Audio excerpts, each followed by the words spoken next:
it happened to be wrapped up in an Indian culture. It's like giving a gift and you wrap it in a beautiful package with ribbons and, bows and nice paper.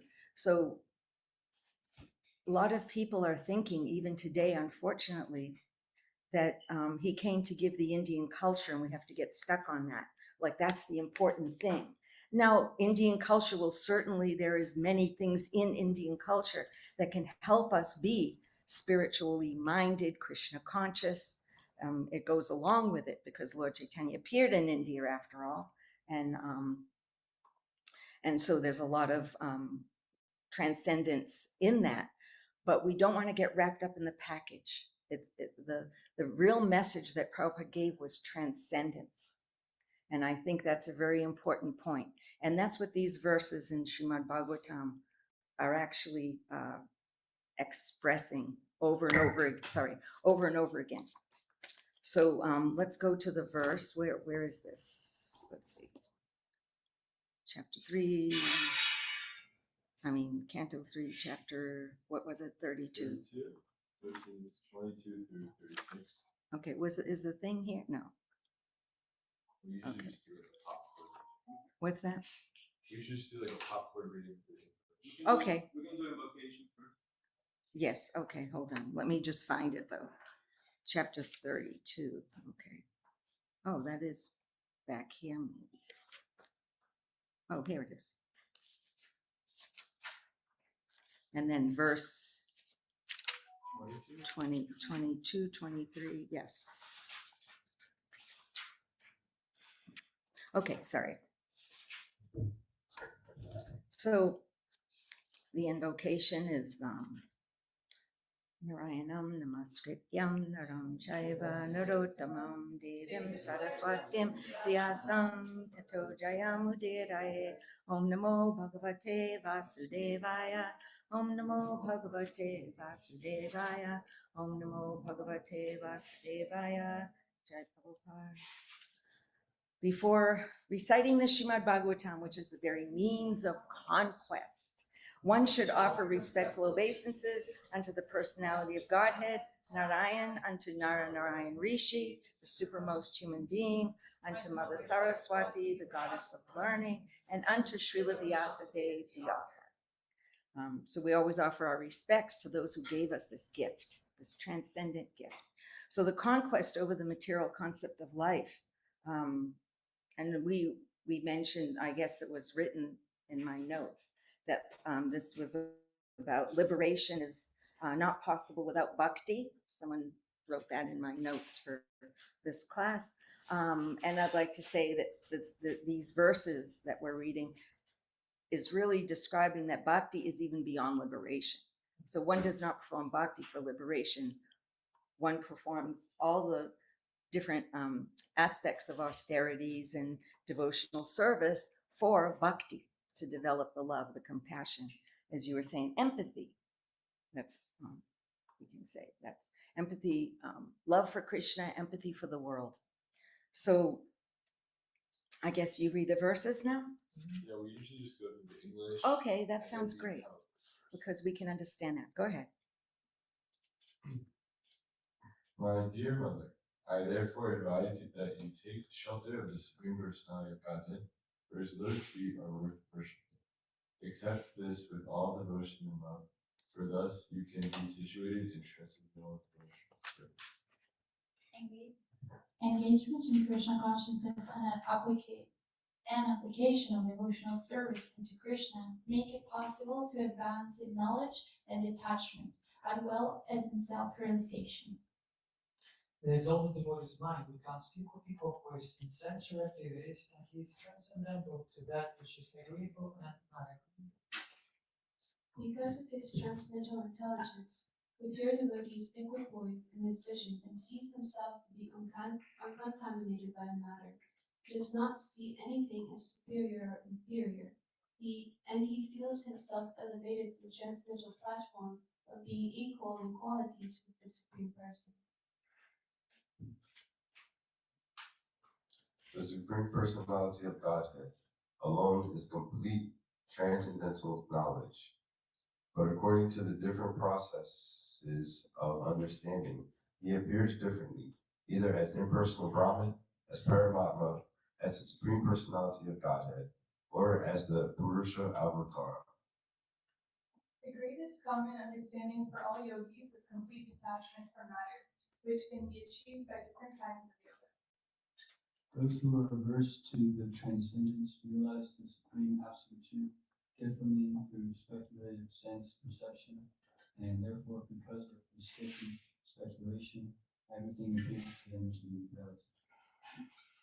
From the total energy, the Mahatattva, and manifested the false ego, the three modes of material nature, the five material elements, the individual consciousness, the 11 senses, and the material body.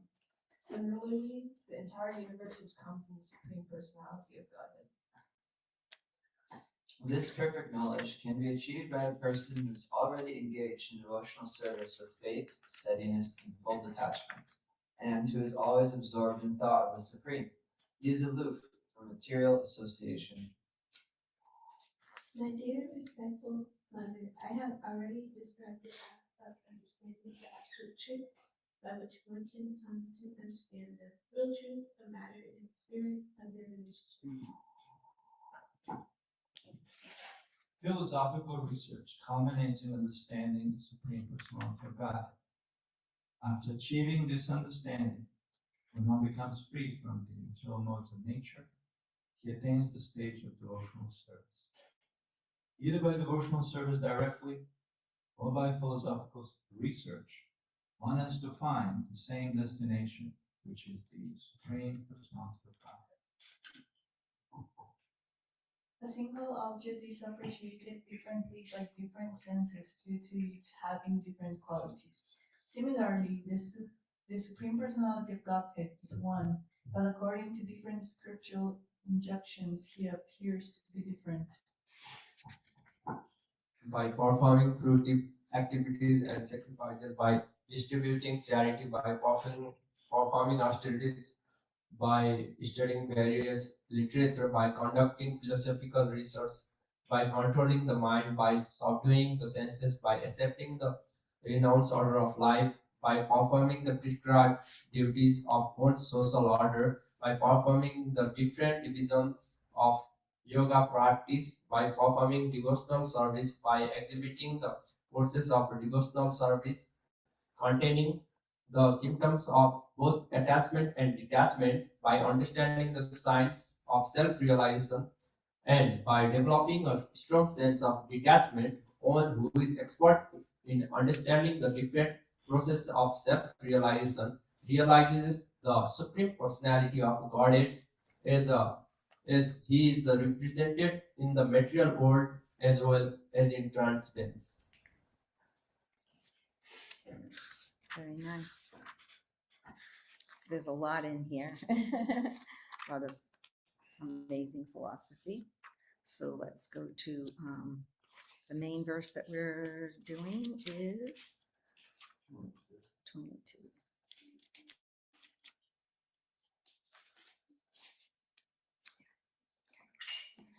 Tasmatvam sarvabhavena, tasmatvam sarvabhavena, vajasva parameshtinam,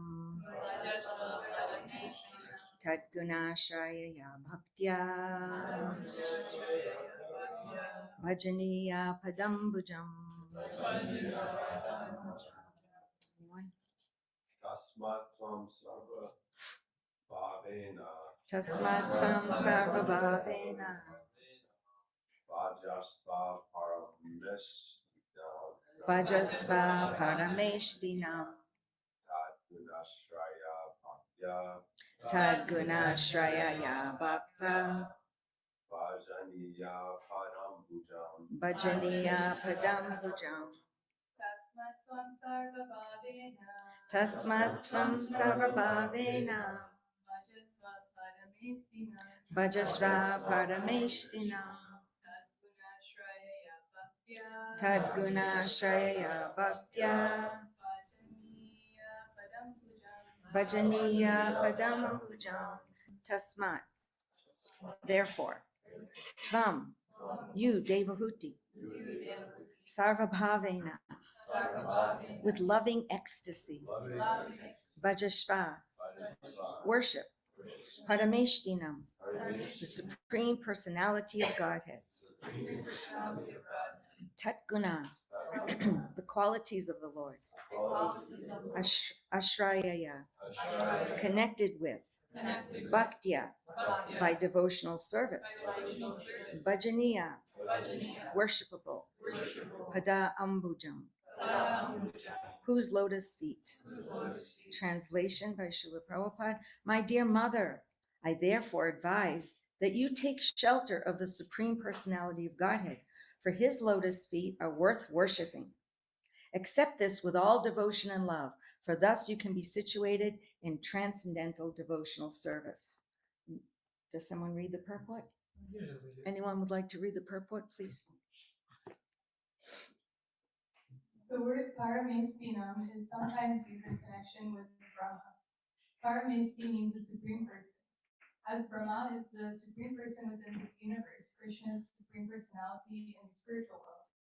Lord Kapila advises his mother that she should take shelter of the lotus feet of the supreme personality of Godhead, Krishna, because it is worthwhile. Taking shelter of demigods, even those in the highest positions like Brahma or Shiva, is not advised herein. One should take shelter of the supreme Godhead. Sarva Bhaveda means in all loving ecstasy. Bhava is a preliminary stage of elevation before the attainment of pure love of Godhead. It is stated in Bhagavad Gita, Uda Bhava Samanvita. One who has attained the stage of Bhava can accept the lotus feet of Lord Krishna as worshipable. This is also advised here by Lord Kapila to his mother. Also significant in this verse is the phrase Tad Gunashraya Bhaktya. This means that discharging devotional service unto Krishna is transcendental. It is not material activity. This is confirmed in Bhagavad Gita. Those who engage in devotional service are accepted to be situated in the spiritual world, spiritual kingdom. Brahma Viyaya Kalpate. They at once become situated in the transcendental kingdom. Devotional service and full Krishna consciousness is the only means for attaining the highest perfection of life for a human being. This is recommended herein by Lord Kapila to his mother. Bhakti is therefore nirguna, free from all tinges of material qualities. Although the discharge of devotional service appears to be like material activities, it is never sadguna or contaminated by material qualities. Sadguna Shraya means that Lord Krishna's transcendental qualities are so sublime that there is no need to divert one's attention to any other activities. His behavior with the devotees is so exalted that a devotee need not try to divert his attention to any other worship. It is said that the demoniac Kṛṣṇa came to kill Krishna by poisoning him, but because Krishna was pleased to suck her breast, she was given the same position as his mother. Devotees therefore pray that if a demon who wanted to kill Krishna gets such an exalted position, why should they go to anyone other than Krishna for their worshipable attachment? There are two kinds of religious activities, one for material advancement and the other for spiritual advancement. By taking shelter under the lotus feet of Krishna, one is endowed with both kinds of prosperities, material and spiritual. Why then should one go to any demigod? Thank you. So again, here it's explained how Krishna reciprocates with his devotees in a very personal and caring way. This is like one of the most important things, and that's why Krishna consciousness or devotional service keeps being stressed in all these verses, even though there are other things being stressed also, and we'll talk about that, like austerities and performances of jagyas and different things that's also mentioned. The goal is, if there's no tinge of devotional service in all of those activities, then it becomes a waste of time. It's not worthwhile, basically. So that's why in the verse I really liked the words that his lotus feet are worth worshiping. They're worthwhile. Love of Krishna is worthwhile. Service to Krishna is worthwhile. And to accept it means to be grateful. Accept it with all devotion and love. That means that I'm grateful when I get a gift. If I'm showing gratitude, it enhances the relationship between the giver and the receiver. And that's what this is explaining, how Krishna, he'll reciprocate with you as soon as you do a little bit for him. And it's personal. And that's the difference between, the great impersonal philosophy, or the nirguna philosophy, nirvisesha philosophy. And so that's why in Prabhupada's mantra, we say nirvisesha sunyavadi paschatya deshatarni. You came to conquer over all the nescience and all the impersonalism, and you came to give this greatest gift of love, that God loves us, Krishna loves us. And in some other religions besides Krishna consciousness, it's not surprising to find bhakti yoga, some tinges of bhakti. They don't call it bhakti, but they call it love for God. God is love, and he who abides in love abides in God, and God in him. This is, and when I grew up, this is what we used to sing in church, Catholic church. So it was also very personal that you have a relationship with the divine, because we are divine. So when it's explaining that we are also, the devotee sees, there's one verse in here where the devotee sees that he's also equal to the Lord in quality, not in quantity. So in that way, Krishna's the source. We're parts and parcels. That's kind of the knowledge that Prabhupada gave us. It's kind of easy to understand, and when we put it into practice, we get a taste. Everyone has gotten some taste. Oh, I'm sorry, because that's We have people online. Okay, it's just that I can't. Oh, Yeah, I'm so short. Okay. Hi, everyone online. Hare Krishna. So, when the Bhagavatam, in the Bhagavatam itself, it says, this is the conquest over material concept of life. This is the conquest over the physical, mundane, and subtle physical, emotional, and mental conquest over this material energy. And then there's the status quo now. Now we're reading about the entanglement and fruit of activities. The status quo describes the manifestation of the world, the universe. Oh, thank you. The maintenance and function. Thank you. That's love. Thank you.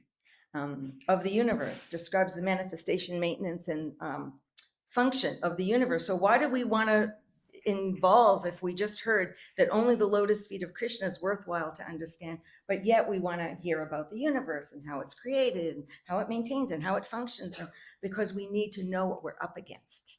We need to know what we're fighting, what we're up against, how the soul is evolving, or supposed to be evolving, through the matter, through the coverings of the modes of nature, and going to something divine, to something higher, to a divine purpose. So it's very important to understand all of it together. And that's what Kapila Dev is giving this Sankhya philosophy.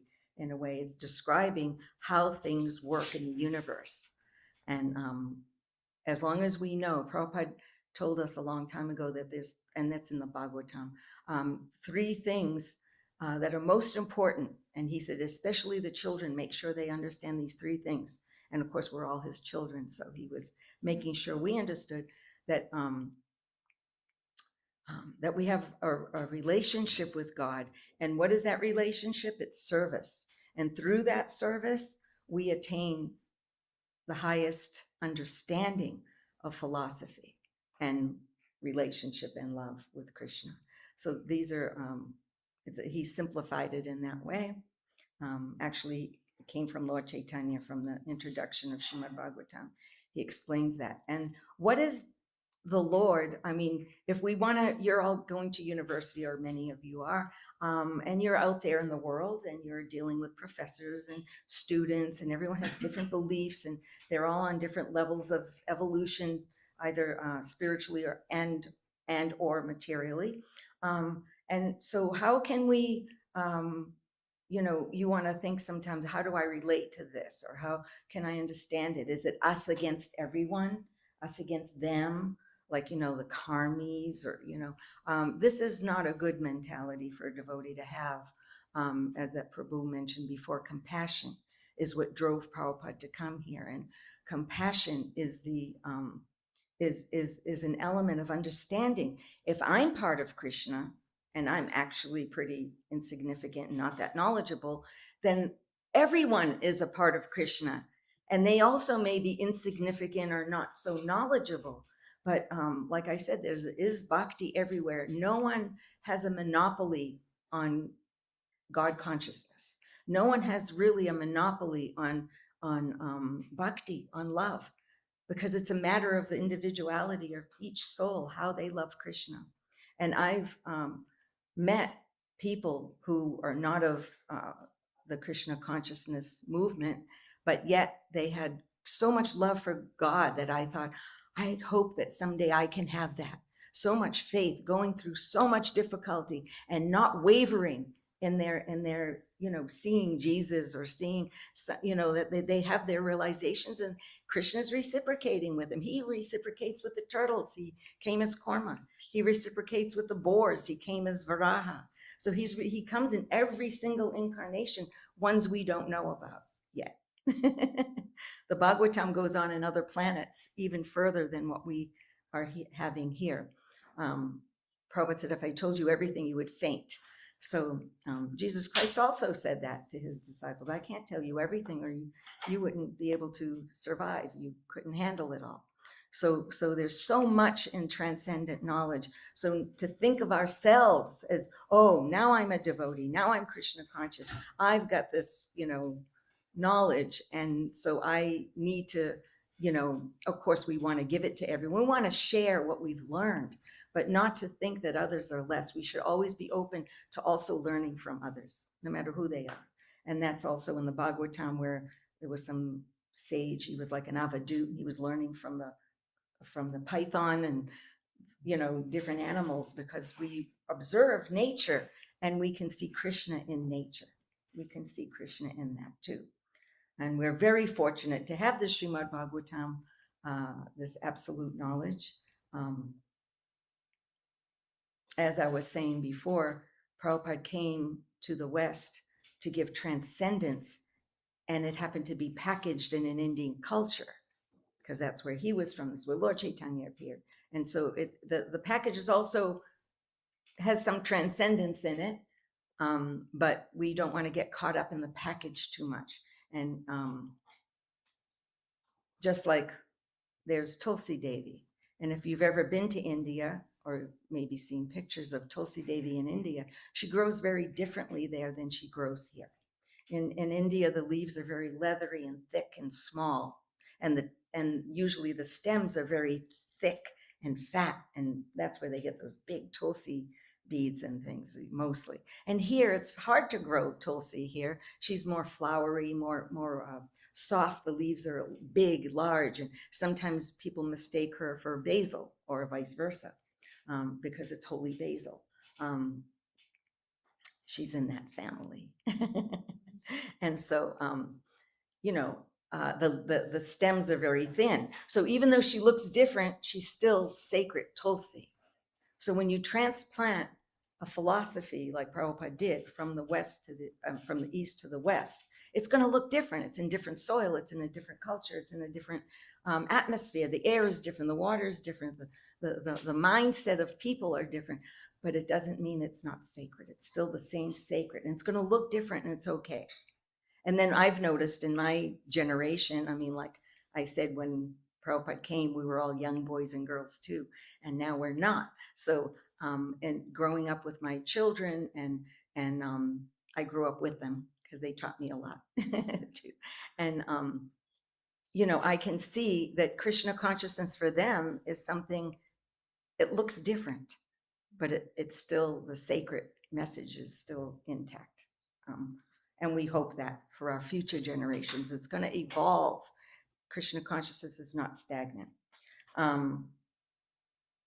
Okay, so we were saying about in this verse how worshiping the lotus feet of the Lord is worthwhile. So why would we focus on anything that's not worthwhile in our life? If you're a business person or you're a student, you want to focus on what you are studying. You want to focus on your goals.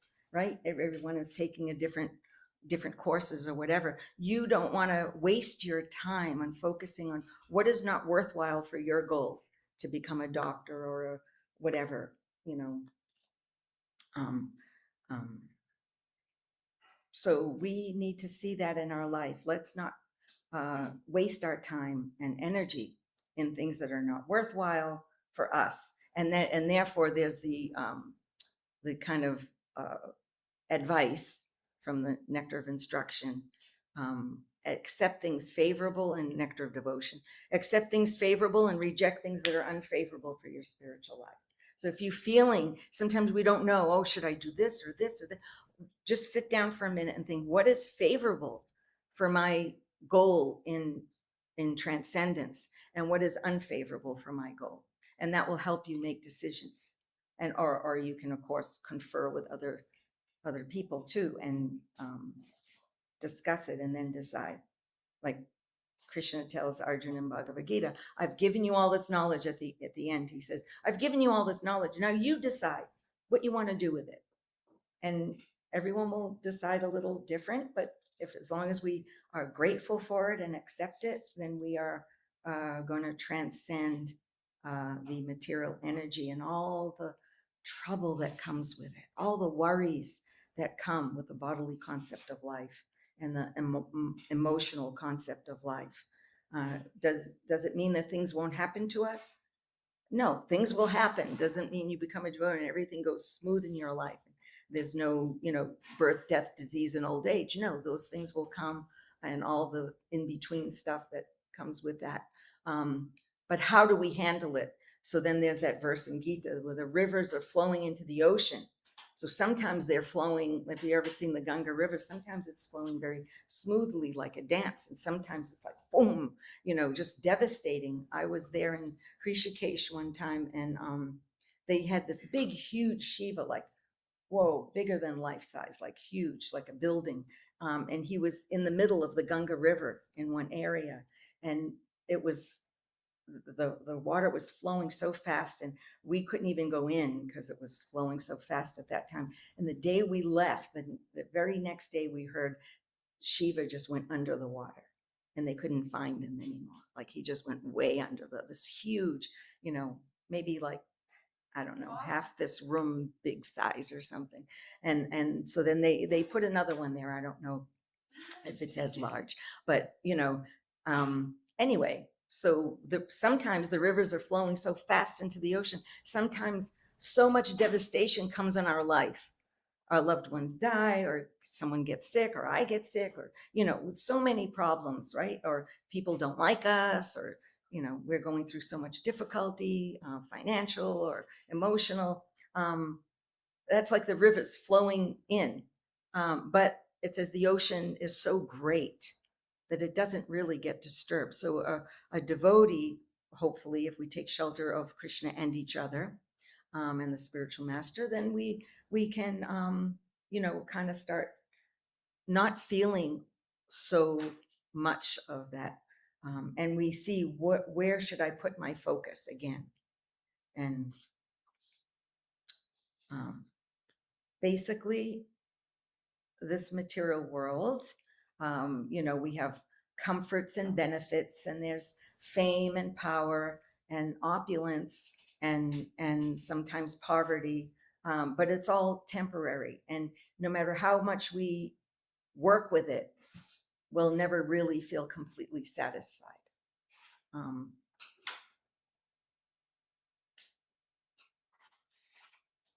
And then we do it again and again. There's a verse in one of the purports of one of the verses we read. It says, we keep going through this whole thing again and again, trying to avoid distress and gain happiness.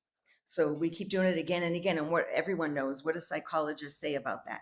When you do something again and again, the same thing repeatedly, and you think you're going to get a different result. Insanity. It's insanity. And that's why we as devotees, we don't gamble. Like, we can all understand the 4 regular principles. That's easy. Like, no illicit connections, no meat eating. That's because hurts the animals, the atmosphere, everything. And then no, no illicit sex, no meat eating, no, what is it? Intoxication, because that destroys the brain, and you actually forget who you are. Whether you're trying to get high or low, you forget who you are. I'm not talking about medication.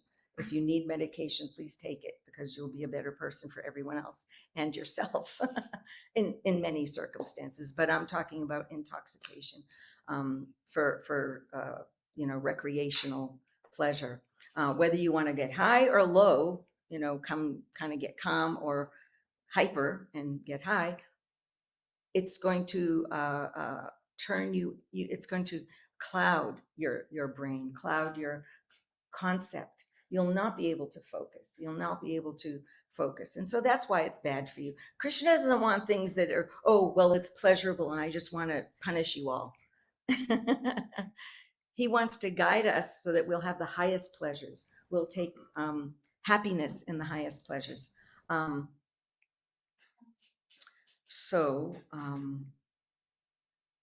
psychologists describe it as insanity, doing the same thing over and over. And Prabhupada mentioned that this material world is no place for a gentleman. And when he was here in Gainesville, there was the university, there was like a place where they did a lot of it wasn't podcasts in those days, it was television. Radio and television. So there was one gentleman, he invited Prabhupada so he could interview him, and he was very respectful. And it was in that building, it was in the building when you go past university, towards the university, past University, no, you're on 13th Street and you go past university, right? And you keep going with all the university campuses on the right there. So it's right in the beginning where the devotees chant. Where the devotees go for HARE now. So right there's a building with steps in it, a big brick building that has steps in it. If you're coming from 13th Street, anyway, that was the building. Prabhupada walked up those steps and he was in that building. It's right on the corner, huh? In the very corner? It kind of on the very corner. I think it's right past the corner and to the right, or to the left. Yeah, if you're going towards the university Facing for the building, yeah. Yeah, and you're taking a right. You take a right, facing the building. Yeah. And of course, so much has changed in Gainesville, but that building's still there and the steps going up. Anyway, that's where it was. And Prabhupada was sitting there and he interviewed Prabhupada. He was very respectful and he said, Prabhupada, how can you tell who is a pure devotee? And Prabhupada had his hand in his bead bag and he said, he is a perfect gentleman. So, we want to all be, let's be pure devotees, but before we become pure devotees, let's become ladies and gentlemen and polite and respectful to everyone, all living entities, and gentle and kind and empathetic and share and not just give the knowledge, but receive so much information that will help us in our spiritual life. So these things are very important. Then we won't be insane. Oh, and I was mentioning, we were talking about the 4 regular principles, and I was mentioning gambling. Why do devotees not gamble? Because gambling it agitates the mind. What does the mind do? The mind accepts and rejects, right? That's what the mind does. It accepts and rejects. The senses see, oh, look, there's something wonderful there that I can enjoy. And the mind says, yeah, let's go for it.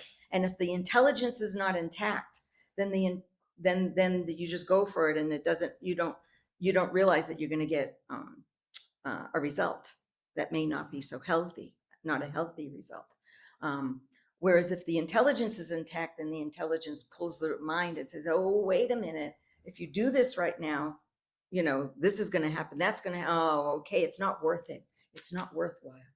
That's what the Bhagavatam is telling you. Only do things that are worthwhile, for your devotional service. So gambling agitates the mind, accepting, rejecting, gain, loss, victory, defeat, right?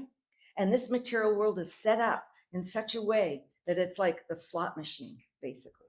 And there's something the psychologists actually call it where, I don't know, maybe one of you know, I forgot the words, But it's like, well, dopamine, yeah, but intermittent, like you get an intermittent happiness, like little, dopamine rush, So you're spending $500 on the slot machine, and then all of a sudden you win $100 or $50, and you think, whoa, this is great. And that's what this whole material world is like. It's a slot machine. So we don't want to gamble because that'll agitate the mind. One time I was doing Sankirtan, we had books that we were distributing, and we went into it was a horse racing place. We would go everywhere, from grocery stores to parking lots to, so we went into this horse racing place, and I'm trying to go up to people, and they were all like, it felt like their minds were out of their bodies. That's what it felt like. Like everyone was just going, number 5, number 5, number 8, oh, Thunderbolt, I gotta, put my money on Thunderbolt. How much money will I have left? Like, everyone was like in this mental thing, and I could almost see their minds like hovering over their bodies. It was kind of scary. And then and I was trying to approach people, but it was almost impossible. And they're going, do you have a number for me? Do you have a number for me? And I'm going, Anyway, so then there was a screen, and you could watch the race on the screen, and a lot of people were there. There was a little crowd, and they're all watching. And I kind of stood there just to watch, like, what is this all about? What's going on? And I joined when I was 16, so I never had gone to a horse race or anything like that. So anyway, this thing was going on, and people started, like, at first it was like a few people going, number 5, number 8, number 10. And then it got louder and louder and louder and louder. And all of a sudden more people came, and everyone's screaming and yelling. And I'm like, oh my God, it's like, this is like, it was unfathomable that everyone was out of their bodies, basically. And that's why intoxication and gambling are bad for the mind, because it puts you out of your body. It puts you not in contact with your heart and soul. And the whole thing of bhakti is to get in contact with our heart, not be up here, not be out here with it. And I remember thinking, if I had as much devotion for Krishna as these people have for their screaming and yelling for the horse or whatever, I was thinking that would be great, Anyway. So another little story I'll tell you about Prabhupada, because we're talking again about happiness and distress in this world, and that it's actually made, this material world, the whole universe. Why we're studying this Sankhya philosophy is because the whole universe is made up just to give us opportunities to get out of it. It's made for the humans, especially, or all living entities, to have, so much suffering, distress, happiness, distress, gain, loss, and all these things, all these dualities getting so that finally we go, stop. I need something more. I need something deeper. And I think probably many of you and other people that at some point in their life, they have that moment of, there must be something more than this, or I need to find the absolute truth. I need to find something substantial instead of all the, because this concrete and buildings and everything, we think this is substantial. This is not substantial. It will end in time. And so anyway, going back to Prabhupada explaining kind of this, we were in Delhi, in Delhi temple, and it was a small group, maybe about this many devotees and people. And Prabhupada was sitting there, and he was talking about happiness and distress in the material world. He said, everyone gets this much happiness, this much distress, or this much happiness and this much according to your karma. And then he said, but if you become Krishna conscious, then no more karma, no more happiness, no more distress. And I was listening, and he repeated it several times. And I was thinking, but, I'm a devotee, I'm trying to be a devotee, and I still feel happiness, I still feel distress for sure. It's like, so is that still my karma, or what is this? Or is it Krishna? Because he was saying you become a devotee, then everything gets controlled by Krishna, and not meaning devotee that you just wear dhoti, saris, and tilak, and, perform the thing, but that can help you become, these things can help us become devotees. But devotee means devoted in your heart to God. And that, again, that can be anyone. So when he said that, then no more karma. Krishna takes you and he, helps you. So he said it 3 or 4 times. So I raised my hand. I said, Prabhupada, I said, we're trying to be devotees, but sometimes we feel happy. And then he stopped me and he said, yes. He said, every time when you serve Krishna, you'll become happy. And I said, but the distress too, Prabhupada, is that also by Krishna? Is that coming from Krishna? The distress too? I kind of blurted it out. And he said, yes, it's just like the chatak bird. My kids always make fun of me when I tell this story. And because I go like this, and he did this like a little bird opening its mouth and closing. He said, it's just like the chatak bird.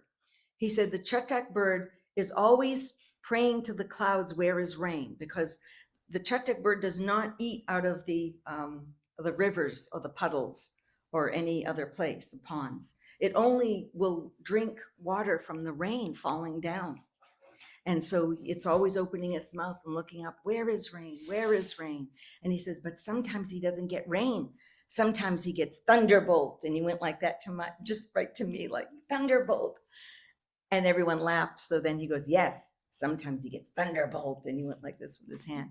And it was like, wow, And we get thunderbolts thrown at us in this world. And that's what these verses are about.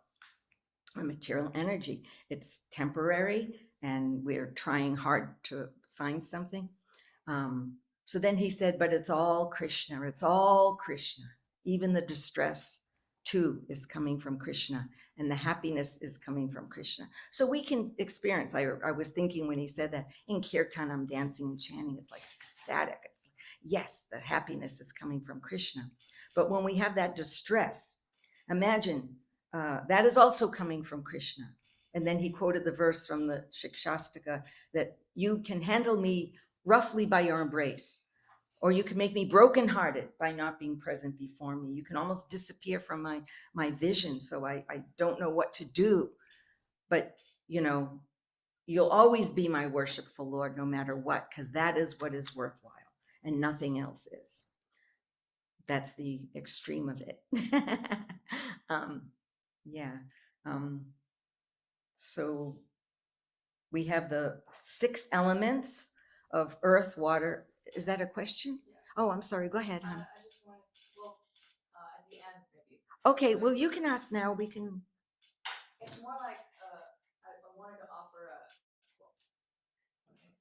Okay.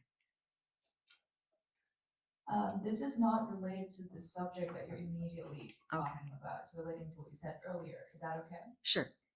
I'm wondering what you think about this thought. I just wanted to offer a kind of alternative thought, because I understand that you said that we shouldn't be too enmeshed in the culture dress of what the essence is, and I agree with that, because that's for sure that makes sense. But what do you think about when we take a culture, take a theology, let's say, out of the context of the culture and implant it in your own culture and understand it according to your own culture? Mm-hmm. Does that actually preserves what the essence actually is, or is that actually transformed? Because there is a difference between understanding a culture through its own lens versus understanding a culture through an outsider's lens. And they're very different, because we don't have the concepts to understand certain Sanskrit concepts, because our entire cognitive construct is different. And unless you begin to stand in that shoes to understand it, we may never get the theology as it is. We actually might get a different thing. Yes. We think we are right. Yes. Yeah. So what do you think? That's brilliant. I'm not a scholar, from a scholarly point of view, but I think many scholars have read Prabhupada's books and followed some, devotional service under his direction and like that. And I think what you're saying, my immediate response would be, and I'm sure we could delve into this a lot more because I think it's a very important point. But my immediate response is that if while you're studying it as a Westerner or whatever from any part of the world, it will look different. But if you keep the essence, which is again, what is the worthwhile thing? What is favorable? What is unfavorable? Love for God, love for every living being, understanding that we're all parts and parcels. So there's the basic philosophy, like especially a lot of it is in the second chapter of Bhagavad Gita. There's a lot of basic devotional service philosophy in the second chapter. And like, it's saying, whether someone is a dog eater or someone is a, sage, it doesn't matter. We see Krishna in everyone's heart. So those are the basic transcendent understanding that if we don't fall away from those basic understandings and keep ourselves as pure as possible, which is a lot of times you could say the Vedic way. But what I see has happened also in Krishna consciousness is almost like the opposite of what you're saying, that as Westerners, we try to be Indian and then we become we develop this quasi Indian culture that's not really Indian, not really transcendental. We're trying. So I think there's danger either way. Does that kind of? Yeah, I think you addressed it along the way I also understand it, is that the essence is what we need to refine in our understanding. And I might add on to that the way to actually understand it is not to culturally imitate. And that's very cheap because that's cultural appropriation. We're just suddenly imitate somebody else. But we do need to try to culturally empathize and deeply understand. That's because good. Yeah. Even Indians nowadays have removed themselves from the original Sanatana Dharma. So what we might be imitating is not even what Srila Prabhupada is actually teaching. But to understand that takes a lot more effort, I think, and digging. Yes.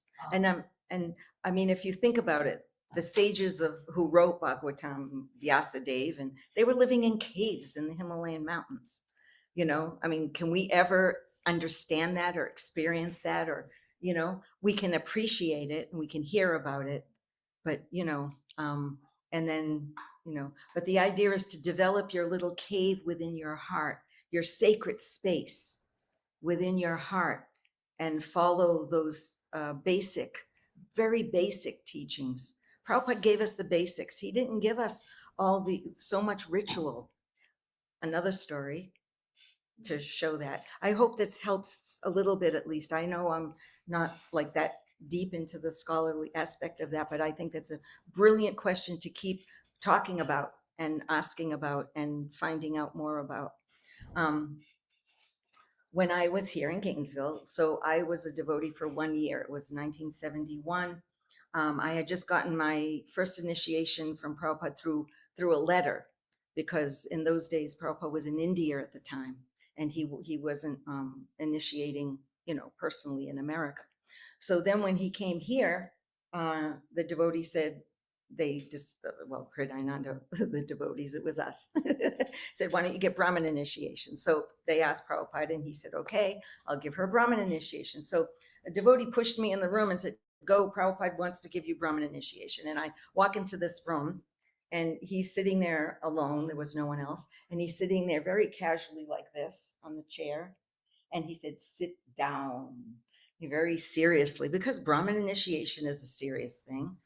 I was 17, and he'd sit down. So I sat down. I felt like a little puppy dog. Yes, sit, sit. So I'm sitting there at his feet, and he says, repeat after me. And he's very grave. And you go, Om, Bor, Bhuva, Swa. And then I lost it because I couldn't repeat Savitor Varenyam, Bargo Deva, like it was like, we didn't do Sanskrit in those days much. Not that I know much now, but in those days we knew only the Nama Om Vishnu Padaya mantra, basically.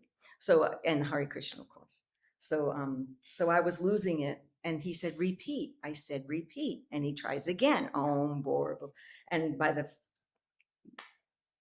by half of that, I just lost it again. And he says, they did not give you a paper to read? And I said, no, Prabhupada. I mean, I didn't even know I was supposed to have a paper. We didn't even have neck beads on. I'll tell you that too, about a little story about that.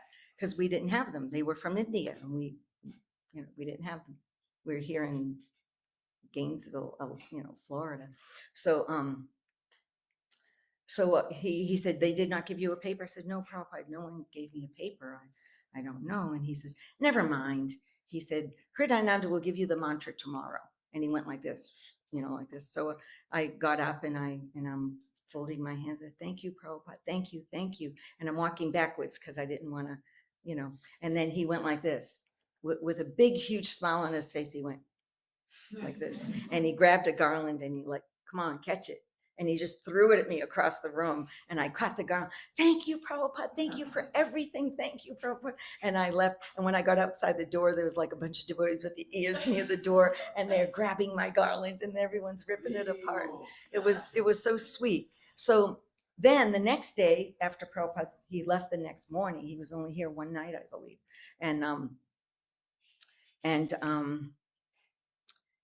So the next morning, Hridayananda was doing fire jagya, and there was one couple that was going to get married, and then I was going to get my Brahmin. So there was this little fire jagya, just 4 of us were there. And there wasn't enough bananas to go around. Like we were really we didn't know what we were doing, like really.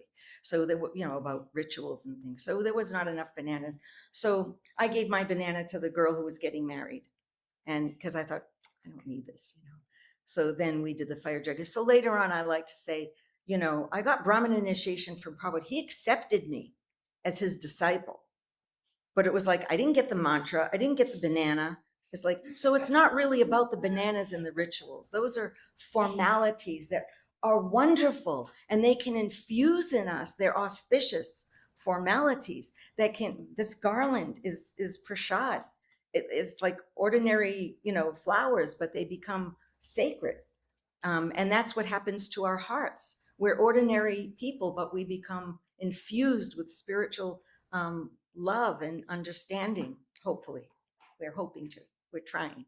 But so that's the power of, so there's an Indian ritual there, fire jagya. We don't know anything about it. We, spurt off a few mantras and whatever. And it's okay. It's the sincerity, it's the intention. That's the most important thing. And that's something that transcends any culture. So that's something there, so it's not always about the bananas and the fire and the mantras, but those things, I'm not putting those things down, because they also enliven us and encourage us. And as human beings, we need to feel a part of something, and that helps us to grow in that thing. So, there's nothing, wrong with that. It's actually auspicious and good and blesses us. Another way to get blessed. Let's take it. Let's take advantage of it, right? Okay. So any questions or comments so far? I had other things, but we can. Left for questions. Okay. We have services to Okay. Yes. Then I'm sorry about that. I should have known. I should have asked ahead of time. So I did have little points for almost every verse, but we will, little points, but that's okay. It's pretty much covered. May we all go and do what is worthwhile for our spiritual life. And it doesn't mean that when we say just focus on the lotus feet and do nothing else, doesn't mean that you don't become great scholars and great people in whatever your occupation is, whatever gift you've been given to Krishna, use it, and study hard and become great in it. And Krishna will bless you, and you use it for him. That's the only difference. Don't use it for your ego. Use it for him. Hare Krishna. Hare Krishna.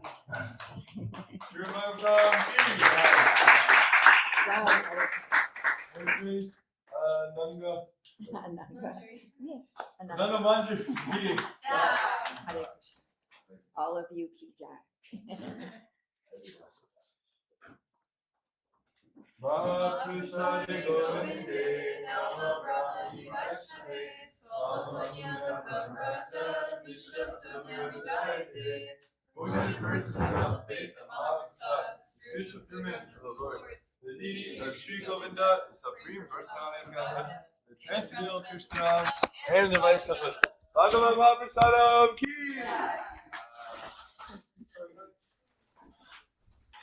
Thank you so much. Thank you. You rocked it. Yes, that's what I was